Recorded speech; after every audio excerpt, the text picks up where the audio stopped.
Welcome to our presentation on the Law School Admission Test, or LSAT. This presentation will focus on three questions. When should I take the test? When should I study for the test? And how should I study for the test?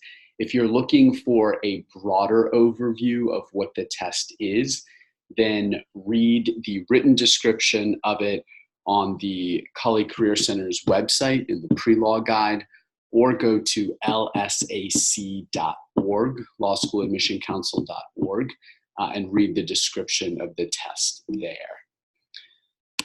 So when should I take the LSAT? Ideally, you should take the LSAT no later than September of the year in which you're applying. So if you're applying your senior year of college, then take the test by September of your senior year. If you're not applying until 4 years after that, then you don't need to take the test until September of that year. Your LSAT score is valid for 5 years. So many people who know that they'll work full-time after college, but also know that they'll apply to law school sometime in the next few years, take the LSAT while they're still in college or shortly after they graduate. Either they feel like they have the time or they feel like they're in the test-taking mode. Plan to take the LSAT once, but you can retake it if necessary. Schools do take your highest score. And obviously, it's in their best interest to take your highest score because they are ranked in part on the average LSAT score of an incoming class. That being said, there is some cost to having taken the test multiple times. If they see that you have 3 or 4 scores and only one of them is very high, that might raise some eyebrows. But again, most people at this point take the test more than once. Don't take the LSAT if you're not ready. The test is too important to take on a whim or take for practice. Only take the test when you feel like you're ready. When should you study for the LSAT? There's absolutely no right time. But most people who are in college sort of fall into one of 3 categories. One is what I'll call the semester-long class model. This is great for multitaskers, and this essentially means that during a semester, you treat the LSAT like another class. Sometimes you can even fit it into a semester when you have 4 classes, and the LSAT is your 5th class. This is great for people who are good at multitasking, but maybe don't want to focus on one thing for 10 hours a day. The semester model would allow you to spend 4 or 5 months studying for the LSAT, no problem. It would also allow you to take, for example, a course that meets once a week, but for 16 weeks. Other people prefer what I'd call the summer intensive. These are people who pack LSAT study into one very intense stretch over a summer, usually between their junior and senior year of college. And then finally, gap time. A lot of people know that from the time they graduate in May until the time they start their first job in, say, September or October, they're going to have some time that they can use to study for the LSAT. Other people, for example, know that their first job they're going to do Teach for America, and they'll have the summers off. Another great example of someone who has gap time and can just fit the LSAT into that. How should you study for the LSAT? So given that it's a skills-based test, right? It's not testing content that you've memorized. It's testing your ability to read and solve sort of logical puzzles. The best way to practice is over an extended period of time. On the short end, I'd say 6 weeks. If you are studying intensively, you might be able to fit it into 6 weeks. On the long end, 6 months. After 6 months, I rarely see that people raise their scores.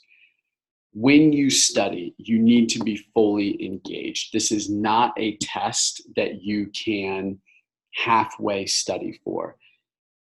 distracted study, it's not just inefficient. It's not just that you're wasting your time. It's actually that you're developing habits that will prevent you from getting a high score. It is truly detrimental. However you study, don't study on your own. So if you were to just take practice test after practice test, you'd get very good at getting the exact same score over and over again. There's no reason to do that. Even if you did develop methods and strategies that worked for you, that would be a waste of your time. Other people have already come up with those LSAT solutions. There's no need to come up with them on your own. So that raises the question, does that mean you need to take a course? The short answer is no, because there are many free options. On the one hand, you shouldn't study entirely on your own. You should get LSAT materials. On the other hand, that doesn't mean commercial materials, a commercial course. So free options include the LSAC website. They have great materials on there. Course scholarships. Some commercial courses offer scholarships. And then finally, the Khan Academy. So the Law School Admission Council, which creates the LSAT, teamed up with the test prep company Khan Academy to create a free online LSAT course that is quite good.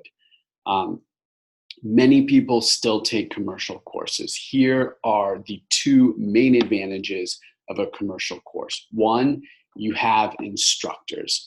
And as a side note, many people ask, how should I pick an LSAT course? The answer is you pick the course by the instructor. And so check out instructor bios on websites.